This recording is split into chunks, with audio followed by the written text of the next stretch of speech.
Imagine this. January 1943. The Pacific Ocean stretches out, a vast, indifferent blue-gray canvas. On the bridge of the submarine USS Wahoo, a 32-year-old lieutenant commander from New Hampshire named Richard Hetherington O'Kane watches the horizon. He's a seasoned executive officer. He's seen his share of patrols, but he's about to get an education in warfare that will tear up the rulebook and rewrite naval history. The source of this education is his new commanding officer, Commander Dudley Walker Morton. Everyone calls him Mush, and Mush Morton is about to unleash a storm on the Japanese Empire. He's about to transform American submarine warfare from a cautious, timid game of hide-and-seek into a brutal, aggressive hunt. See, in early 1943, most American submarine commanders were playing it safe. They operated strictly by the book, a book written by admirals who thought of submarines as fragile little things. The standard procedure was predictable. Spot an enemy convoy, submerge to periscope depth, fire a spread of torpedoes from a safe, comfortable distance, and then dive deep and run like hell. It was conservative, it was cautious, and all too often, it was completely ineffective. Making matters worse were the torpedoes themselves. The Mark 14 torpedo was a notoriously unreliable piece of equipment. They ran deeper than they were set, their magnetic detonators often failed, and sometimes they just didn't explode at all. So when you add a commander's excessive caution to a faulty weapon, firing from extreme range, you're basically just launching expensive metal fish into the ocean for practice. But Mush Morton didn't see it that way. He looked at his submarine, the Wahoo, and he didn't see a rabbit to hide in a hole. He saw a wolf. And he believed that submarines should hunt like a pack of wolves, fast, aggressive, and right in the middle of the flock. During Wahoo's third war patrol, Richard O'Kane saw this terrifying philosophy put into action. They weren't skirting the edges of enemy territory, they were diving headfirst into it. They prowled into the heavily defended waters near Wewak Harbor in New Guinea, a place buzzing with Japanese destroyers and aircraft. This was the lion's den. Most commanders would stay miles offshore. Morton? He took Wahoo straight into the harbor itself. On January 24, 1943, they submerged in restricted waters, a shallow, claustrophobic channel where a single well-placed depth charge could crush their hull against the seabed. O'Kane was glued to the periscope, his knuckles white, calling out bearings, while Morton, cool as ice, called the shots. Together, they stalked a 4-ship convoy. The Japanese never saw it coming. They couldn't fathom that an American submarine would have the sheer audacity, the raw nerve to attack them inside their own sanctuary. One by one, O'Kane and Morton systematically took the convoy apart. Explosions ripped through the calm harbor waters, sending plumes of fire and smoke into the sky. What Richard O'Kane learned that day would fundamentally reshape his entire concept of command. Morton didn't just teach him tactics, he taught him a mindset. Audacity beats caution every single time. He learned that getting close, sometimes dangerously, terrifyingly close, meant your torpedoes didn't have time to fail. It meant they actually hit their targets.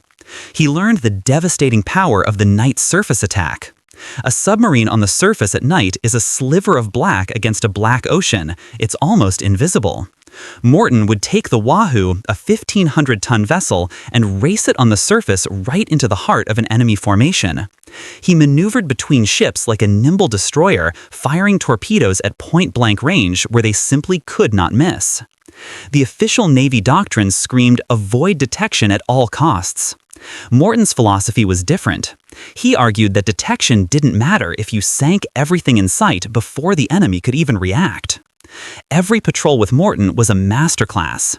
It was a high-stakes chess game played on the open ocean, with men's lives as the pieces. Morton taught O'Kane to think 3-4 moves ahead. Where will the escort ships go after the first explosion? Which ship is the most valuable target? When do you break off the attack to reload? By the time the USS Wahoo returned to Pearl Harbor after her 5th patrol in July 1943, she was a legend. The most celebrated submarine in the entire Pacific Fleet. Morton and his XO, O'Kane, had proven beyond a shadow of a doubt that their aggressive wolf pack tactics worked. They had sunk ship after ship, they'd even rescued downed American aviators, and they had survived encounters that should have sent them to the bottom. The admirals back in their comfortable offices couldn't argue with the results. Wahoo's long list of confirmed kills spoke louder than any dusty tactical manual. But O'Kane absorbed more from Morton than just how to kill ships.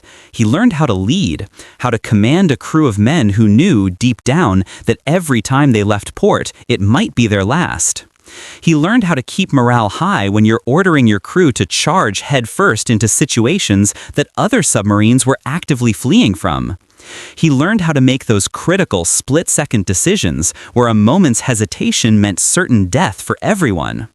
Morton showed O'Kane that a submarine commander needed more than just skill. He needed absolute confidence.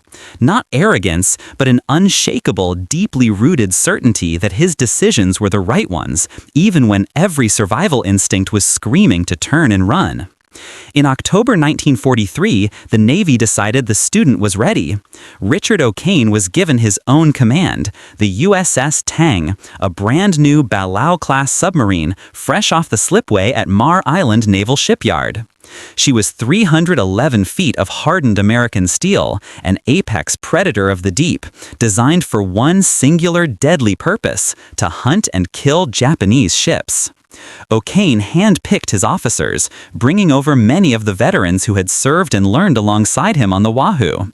He understood the value of a crew that shared his aggressive mindset. During the shakedown cruises, he trained his men relentlessly. He drilled them until they could reload torpedo tubes in complete darkness, guided only by touch and muscle memory. He drilled them until they could perform a crash dive, taking the massive submarine from the surface to the safety of the depths in under a minute. He drilled them until every single man on board knew his job so perfectly he could do it in his sleep, under the immense pressure of combat. As the Tang departed Pearl Harbor for her very first war patrol in January 1944, O'Kane stood on her bridge. Mush Morton's lessons echoed in his mind, a mantra for the war ahead. Be aggressive, get close, make every single shot count, and above all, trust your crew. The Japanese war machine still controlled vast stretches of the Pacific. Their convoys were the lifeblood, carrying the oil, the supplies, the soldiers that kept the empire fighting. O'Kane intended to cut those arteries. He was going to turn those vital shipping lanes into underwater graveyards. 28 months of war had taught him everything he needed to know. Now it was time to prove whether the student could surpass the master. The USS Tang sliced through the Pacific swells, heading towards the Caroline Islands. It was January 22, 1944. O'Kane had his orders: disrupt Japanese shipping between the fortress of Truk and the Marianas. Truk Lagoon was Japan's Gibraltar of the Pacific, a colossal naval base, a sanctuary where their combined fleet could shelter and rearm. Any ship moving in or out of Truk was a high-value target. O'Kane positioned Tang along the convoy routes, patient, silent, a predator waiting by a watering hole. The wait wasn't long.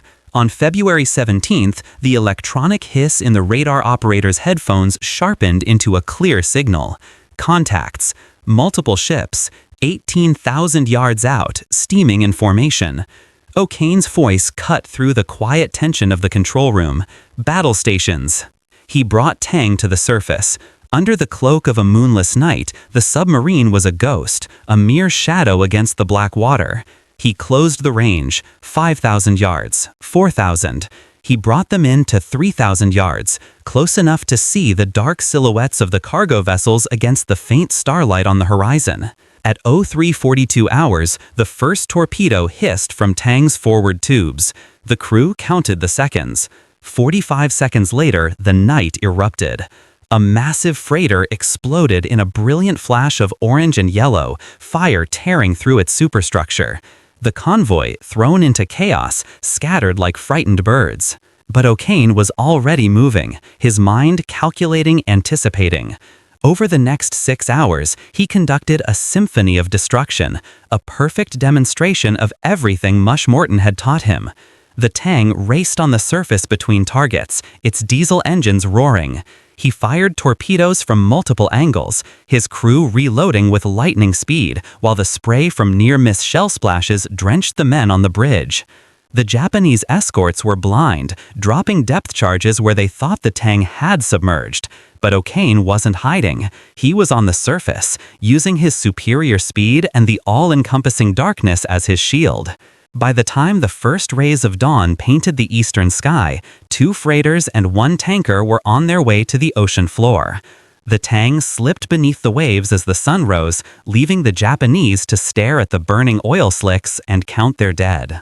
What set Richard O'Kane apart wasn't just raw aggression.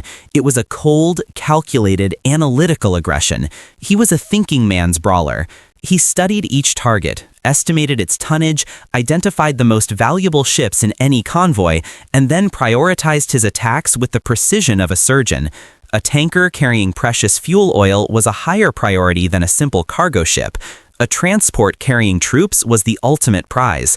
After every engagement, he kept detailed notes, analyzing what worked, what failed, constantly refining his deadly craft. On February 22nd, Tang found another convoy, 5 ships steaming northeast of Truk. This time, O'Kane did something most commanders would consider insane. He executed a surface approach in broad daylight. The key was positioning. He maneuvered the Tang so it was directly between the sun and the convoy. The blinding glare off the water acted as a natural camouflage, masking his approach. The Japanese lookouts, squinting into the sun, never saw the sleek, dark shape of the submarine closing in. He fired a spread of 3 torpedoes at the lead transport. 2 slammed into its side, the impact so powerful they broke the ship's back. She went down in just 8 minutes, taking her cargo of soldiers and military supplies into 3,000 fathoms of water. The escorts finally spotted them. Their guns erupted and shells began to geyser around the Tang. O'Kane ordered flank speed. The submarine could make 20 knots on the surface, fast enough to outrun most of the older Japanese escort vessels. But he didn't just run in a straight line. That would be predictable. Instead, he zigzagged, a frantic, erratic dance that forced the Japanese gunners to constantly readjust their aim. All the while, Tang's own deck gun crew was returning fire, adding to the chaos. The running gun battle lasted for a full 40 minutes before the Tang finally pulled out of range and executed a perfect crash dive, disappearing into the blue. 2 days later, another convoy, steaming towards Saipan. This time, a different approach. O'Kane executed a classic night periscope attack, submerged, with only the slender tube of the periscope breaking the surface for a few seconds at a time to check bearings. He lined up his shot on a large freighter, calculated the solution, and fired 4 torpedoes. 3 found their mark midships, tearing the vessel apart. The escorts finally spotted them. Their guns erupted and shells began to geyser around the Tang. O'Kane ordered flank speed. The submarine could make 20 knots on the surface, fast enough to outrun most of the older Japanese escort vessels. But he didn't just run in a straight line. That would be predictable. Instead, he zigzagged, a frantic, erratic dance that forced the Japanese gunners to constantly readjust their aim. All the while, Tang's own deck gun crew was returning fire, adding to the chaos. The running gun battle lasted for a full 40 minutes before the Tang finally pulled out of range and executed a perfect crash dive, disappearing into the blue. 2 days later, another convoy, steaming towards Saipan. This time, a different approach. O'Kane executed a classic night periscope attack, submerged, with only the slender tube of the periscope breaking the surface for a few seconds at a time to check bearings. He lined up his shot on a large freighter, calculated the solution, and fired 4 torpedoes. 3 found their mark midships, tearing the vessel apart. The explosion was so violent that debris, bits of metal, wood, and cargo rained down on Tang's hull as she slid deeper to evade the inevitable depth charge counterattack. By March 15th, Tang's first patrol was over. The tally was impressive. 5 Japanese ships confirmed sunk, totaling roughly 20,000 tons. O'Kane had proven himself. He had taken the radical lessons of his mentor and applied them with ruthless precision. His crew operated like a well-oiled machine, every man placing his life in O'Kane's hands, trusting his judgment even when his orders seemed suicidal. When Tang pulled into Pearl Harbor on March 23, 1944, battle flags flew proudly from her periscope shears, one for each confirmed kill. The patrol earned O'Kane his first Navy Cross, but more importantly, it cemented his reputation. He wasn't just another submarine commander, he was a hunter. He understood a fundamental truth of this war. The aggressive commander dictates the terms of the fight. The cautious commander simply reacts to them. Richard O'Kane never reacted, he acted, and the Japanese paid the price in steel and blood. After 2 weeks of much-needed rest for the crew, it was time to go hunting again. O'Kane spent that time poring over intelligence reports, memorizing Japanese convoy routes, escort tactics, and defensive patterns. He knew where the prey would be. The second patrol would take them into even more dangerous waters, the Formosa Strait. This was where the Japanese convoys ran thick and their air patrols were constant. O'Kane couldn't wait. On April 16, 1944, the USS Tang left Pearl Harbor with orders that would make even the most veteran submariners nervous. The destination? The Formosa Strait, the narrow channel separating Formosa, now Taiwan, from mainland China. This wasn't just a shipping lane, it was Japan's main supply artery to all of its southern conquests. Convoys moved through these waters every single day, carrying everything from crude oil to fresh reinforcements. And because it was so vital, it was the most heavily defended waterway in the Western Pacific. Japanese aircraft flew constant patrols. Destroyers and escort vessels hunted in their own wolf packs. Minefields guarded the most direct routes. Other submarine commanders saw this as a death trap. Richard O'Kane looked at the charts, at the concentration of enemy forces, and he smiled. Where they saw danger, he saw a target-rich environment. Tang arrived on station in early May. The East China Sea was gray and choppy under overcast skies. O'Kane positioned Tang near the major shipping lanes and settled in to wait. The wait lasted less than 12 hours. On May 1st, radar made contact. A convoy of 7 ships, protected by 3 destroyers, was steaming south through the strait. O'Kane shadowed them all afternoon, silently plotting their course, their speed, their zigzag pattern. As dusk settled over the ocean, he made his decision. A night surface attack, up close and personal. At 21:30 hours, Tang breached the surface, 4,000 yards from the convoy. O'Kane ordered all-ahead flank, and the submarines surged forward, closing the distance. A Japanese lookout finally spotted the low silhouette of the Tang when she was already inside 2,000 yards. By then, it was far too late. The escorts were out of position, unable to maneuver effectively. O'Kane fired 6 torpedoes in a rapid, calculated sequence, targeting 3 separate ships. The first torpedo struck a large cargo vessel amidships.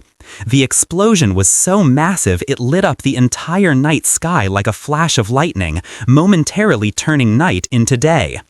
Before the echoes of that blast even faded, 2 more torpedoes slammed into a tanker, rupturing its fuel tanks. A lake of fire spread across the water, engulfing the crippled ship. The Japanese escorts reacted exactly as O'Kane had predicted. They charged towards the point where they thought the Tang had fired from, dropping depth charges into the empty water. But the Tang wasn't there. She was already racing away on the surface, at a completely different angle, and O'Kane was calmly lining up his next shots. He fired 3 more torpedoes at a troop transport, now perfectly silhouetted against the roaring flames of the burning tanker. 2 hit below the waterline. The transport listed heavily, paused for a moment as if taking a final breath, and then capsized in less than 5 minutes. For the next 3 weeks, O'Kane turned the Formosa Strait into his personal killing ground. He established a deadly rhythm. Attack at night, sink everything you can. Dive before dawn to evade the inevitable air patrols. Move to a new position during the day. Then surface and begin the hunt again after dark. The Japanese were completely bewildered. They never knew where the Phantom submarine would strike next. On May 4th, he caught a convoy hugging the Chinese coast and sank 2 freighters. On May 8th, he intercepted a tanker convoy and destroyed 3 vessels loaded with aviation fuel. What made this patrol so remarkable wasn't just the sheer number of ships sunk, it was O'Kane's incredible adaptability. When he encountered a heavily escorted convoy on May 10th, he didn't charge in blindly. He tracked them for 6 hours, studying their formation, analyzing the escort patterns. He noticed they focused their patrols on the convoy's flanks, but left gaps at the rear. So at midnight, O'Kane did the unthinkable. He positioned the Tang directly behind the convoy and fired his torpedoes down the columns of ships. The escorts, looking out to sea, never saw him. 2 more cargo ships went down before the Japanese even realized they were under attack. He was also refining his fire control to a deadly science. Most commanders fired spreads, multiple torpedoes aimed slightly apart to increase the chance of a hit. O'Kane fired spreads too, but his were calculated with razor-sharp precision based on exact range and angle data, not guesswork. He would close to ranges that would make other commanders break out in a cold sweat, sometimes as close as 800 yards. At that distance, his torpedoes had less chance to malfunction, and the enemy targets had 0 time to maneuver. His crew had a name for it, point-blank submarine warfare, and it was devastatingly effective.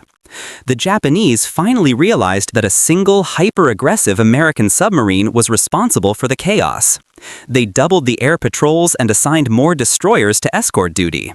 On May 18th, the hunters became the hunted. Tang found herself stalked by 4 destroyers working in coordination. O'Kane took Tang down to 400 feet and ordered silent running. For 8 agonizing hours, the destroyers crisscrossed above them, dropping depth charges in systematic patterns. Each explosion was a concussive shockwave that shook the Tang's hull, making the metal groan and pop. Inside, the crew remained absolutely still. No talking, no unnecessary movement, barely breathing. O'Kane's calm demeanor kept the fear at bay. The Japanese finally gave up. That very night, Tang surfaced and immediately resumed the hunt. By May 23rd, the Tang had fired all 24 of her torpedoes. O'Kane set a course for Midway to rearm. The final tally for the second patrol was staggering. 10 Japanese ships confirmed sunk, totaling over 40,000 tons. No other American submarine commander had ever achieved numbers like that on a single patrol. The Navy awarded O'Kane his 2nd Navy Cross, but he was already looking at the charts, planning his 3rd patrol. The Japanese considered the East China Sea and the Yellow Sea their own protected territory. O'Kane intended to prove them wrong. On June 8, 1944, as Allied forces were storming the beaches of Normandy half a world away, the USS Tang slipped out of Pearl Harbor. Their destination? The Yellow Sea, the waters bordering the Japanese home islands. This was, in the minds of the Japanese High Command, their private lake. By mid-1944, the strategic situation in the Pacific had shifted dramatically. American forces were island-hopping, relentlessly advancing toward Japan. This made Japanese shipping more vital and more desperate than ever. They needed every ton of iron ore, every barrel of oil, every transport of coal they could squeeze out of their conquered territories in mainland Asia. And that desperation made them predictable. O'Kane studied the intelligence reports and saw the pattern. The convoys had to run on schedules to feed the ravenous Japanese industrial complex. All he had to do was show up at the right place at the right time, and the targets would sail right to him. Tang arrived in the Yellow Sea on June 24th. The waters here were dangerously shallow, in some places less than 200 feet deep. That meant very little room to dive and maneuver if they were attacked. Shallow water also created poor sonar conditions and increased the risk from mines. O'Kane didn't care. He positioned Tang near the major shipping routes and went hunting. The first contact came just a day later. A convoy of 6 ships with 2 destroyer escorts was steaming south from Dalian, carrying iron ore and coal from Manchurian mines. O'Kane tracked them all afternoon. At 2200 hours, he surfaced the Tang and began his approach. The sea was calm, visibility was excellent, perfect hunting conditions. He closed to 1,500 yards before the Japanese even spotted him. By then, it was too late. He fired 4 torpedoes in quick succession. 3 found their mark. 2 freighters exploded and sank within minutes. The third, a large cargo vessel, took a single hit that flooded her engine room. She settled slowly by the stern, her crew scrambling to abandon ship. The escorts charged, but O'Kane had already repositioned.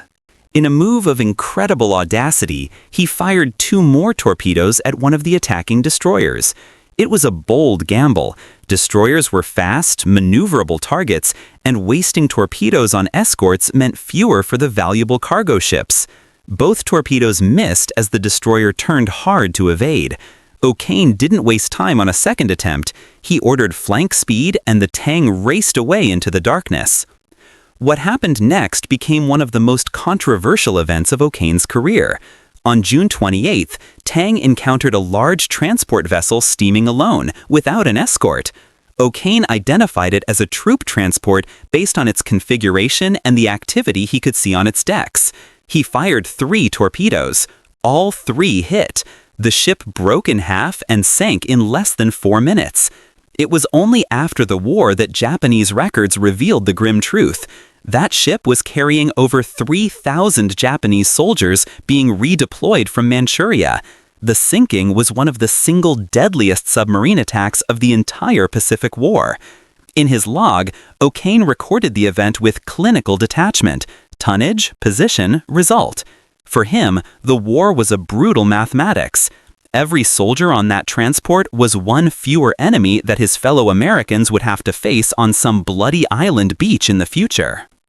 The Japanese response to Tang's rampage was furious. They saturated the Yellow Sea with patrol aircraft. Destroyers began running search and destroy patterns in areas where ships had been sunk. They were trying to predict where the American submarine would strike next. But O'Kane stayed one step ahead, constantly shifting his hunting grounds. He'd hit a convoy in the northern Yellow Sea one night, then travel hundreds of miles south to attack another near Shanghai 2 days later. The Japanese couldn't be everywhere at once. On July 6th, Tang intercepted a particularly valuable prize, a convoy of 5 tankers carrying refined petroleum products from Korea to Japan. With the American submarine campaign strangling Japan's fuel imports, every tanker sunk was like tightening a noose around the neck of their war machine. O'Kane positioned Tang ahead of the convoy's path and waited at periscope depth. When the lead tanker was just 800 yards away, he fired 2 torpedoes. Both hit. The tanker's cargo of high-octane fuel ignited in a massive fireball that could be seen for miles. He fired 2 more at the second tanker in line. One hit, rupturing her tanks. Crude oil gushed into the sea, creating a vast slick that would burn for hours. The escorts counterattacked with a vengeance. Depth charges detonated so close they shattered light bulbs inside the Tang and knocked men off their feet. O'Kane took the submarine as deep as the shallow Yellow Sea would allow and went silent. For 3 hours, the depth charging continued. Some explosions were so close that paint chips rained down from the overhead.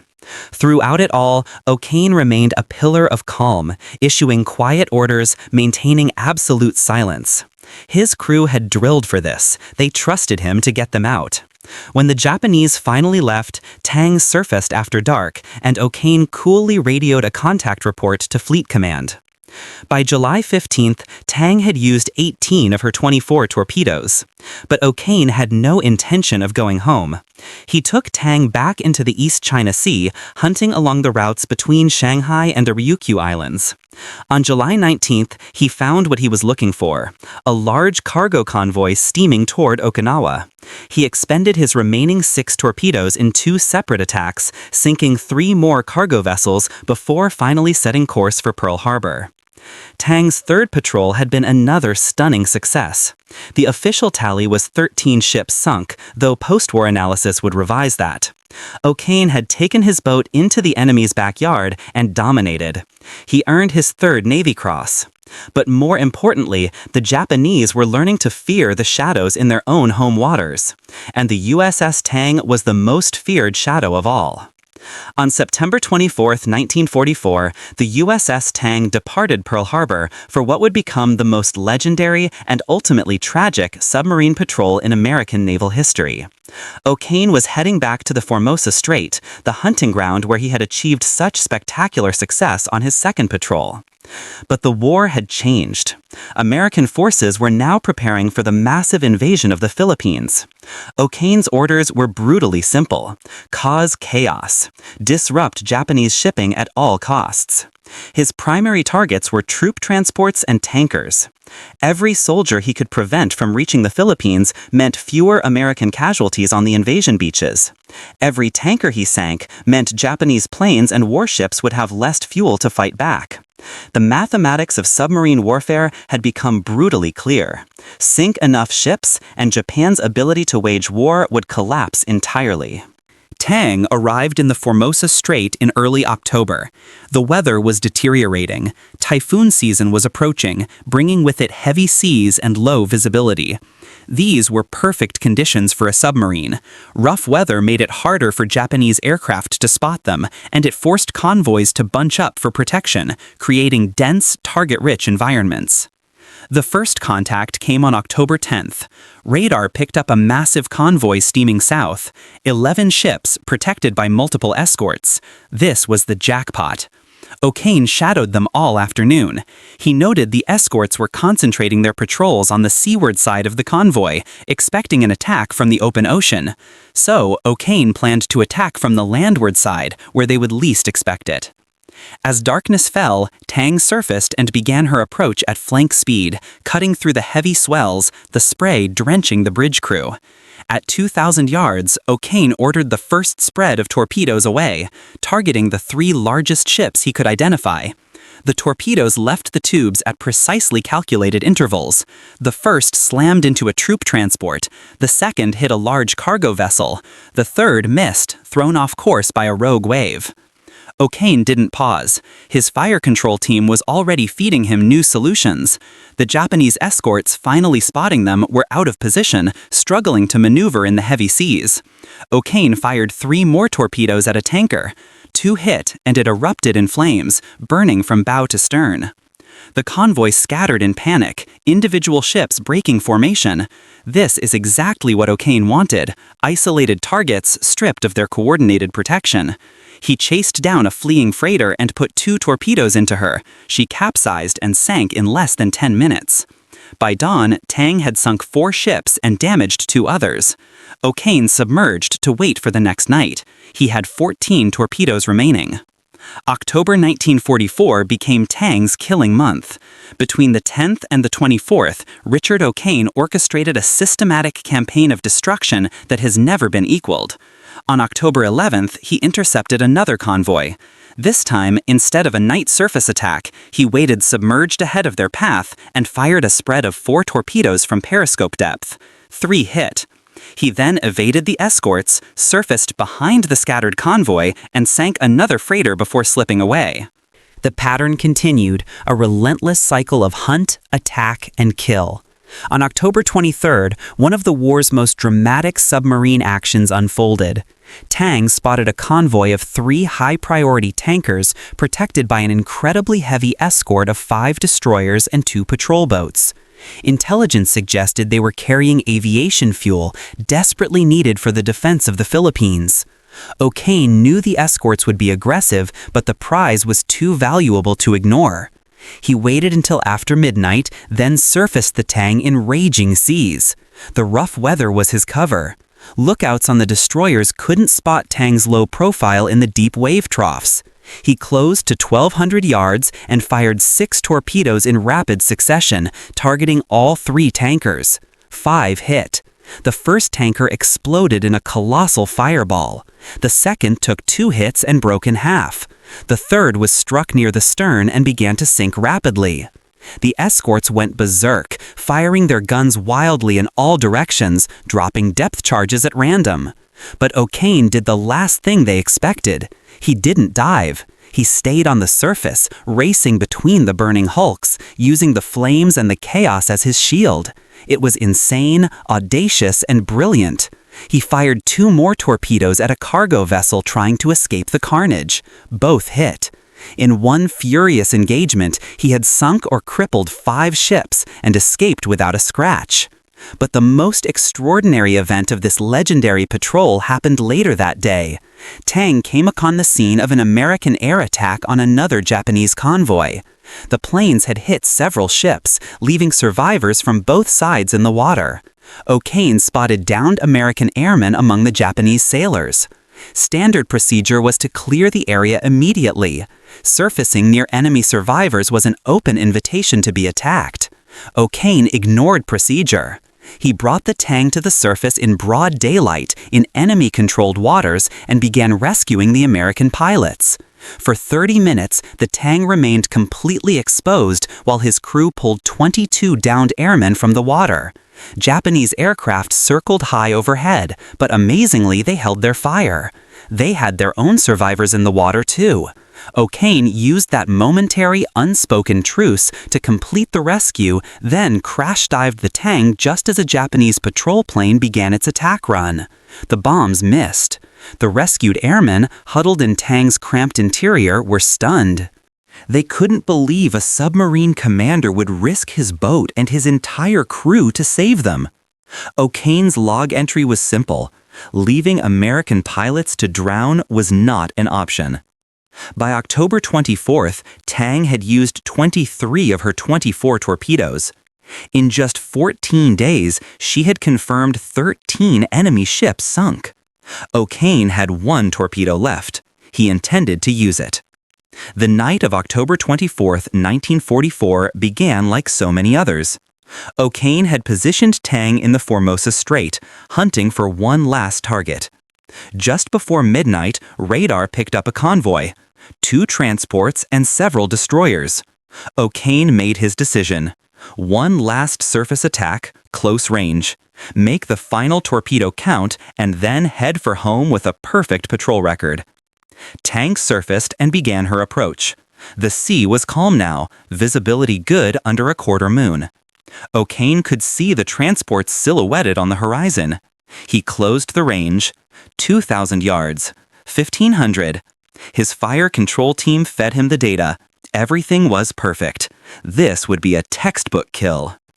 At 02:30 hours on October 25th, O'Kane fired his 23rd torpedo of the patrol at the nearest transport. The Mark 18 electric torpedo slid from its tube and began its run. O'Kane watched through his binoculars, counting the seconds. 45 seconds passed. 50. The torpedo should have hit by now. Then a shout from a lookout on the bridge, a warning that turned O'Kane's blood to ice. The torpedo's phosphorescent wake wasn't running straight. It was curving. The damn thing was running in a circle. Circular runs were a known, rare, but catastrophic defect in the Mark 18. A malfunction in its gyroscope could cause the torpedo to loop back towards the submarine that fired it. O'Kane had seconds to react. He roared the order, emergency full speed ahead, hard right rudder. He was trying to outrun his own weapon. Tang's diesel screamed, the submarine surged forward, but it was too late. The torpedo was too close, running at 46 knots. At 02:35 hours, the Tang's own torpedo struck its stern. The explosion was massive, detonating directly beneath the after torpedo room. The blast obliterated the entire stern section of the submarine, killing everyone there instantly. Tang's stern plunged beneath the waves, while the forward section shot upward at a steep angle. Seawater roared into the ruptured hull, flooding compartments in seconds. O'Kane and 8 other men on the bridge were blown clear by the blast, thrown into the dark water. Inside the forward compartments of the Tang, 78 men were still alive, trapped in a steel coffin that was sinking stern first in 180 feet of water. The bow of the Tang slammed into the muddy bottom. The men trapped in the forward torpedo room and the control room fought desperately to escape, using Momsen lungs, primitive breathing devices that provided just enough oxygen for an ascent. The pressure at that depth was immense. The water was cold enough to cause hypothermia in minutes. In the pitch black, surrounded by the groans of dying machinery, 13 men managed to exit the submarine through the forward escape trunk. Only 4 of them made it to the surface alive. They joined O'Kane and the 8 others blown off the bridge. In the dark, oily water, only 9 survivors remained from a crew of 87. They floated, watching Japanese destroyers circling nearby, knowing that 78 of their shipmates were entombed in the wreckage below. The most successful submarine patrol in American history had ended in a self-inflicted catastrophe. The war's cruel mathematics had finally caught up with the USS Tang. As dawn broke, a Japanese destroyer pulled the 9 hypothermic, oil-slicked survivors from the water. They recognized the submarine's name immediately. Tang's reputation had preceded her. The Japanese officers began interrogating the survivors right there on the wet deck, demanding to know Tang's capabilities, her tactics. O'Kane gave them only his name, rank, and serial number. The Japanese response was brutal. The survivors were beaten systematically with rifle butts and fists. As the commanding officer, O'Kane took the worst of it. The interrogators blamed him personally for every ship Tang had sunk, for every Japanese sailor who had drowned. One officer screamed in his face that he had killed thousands of his countrymen.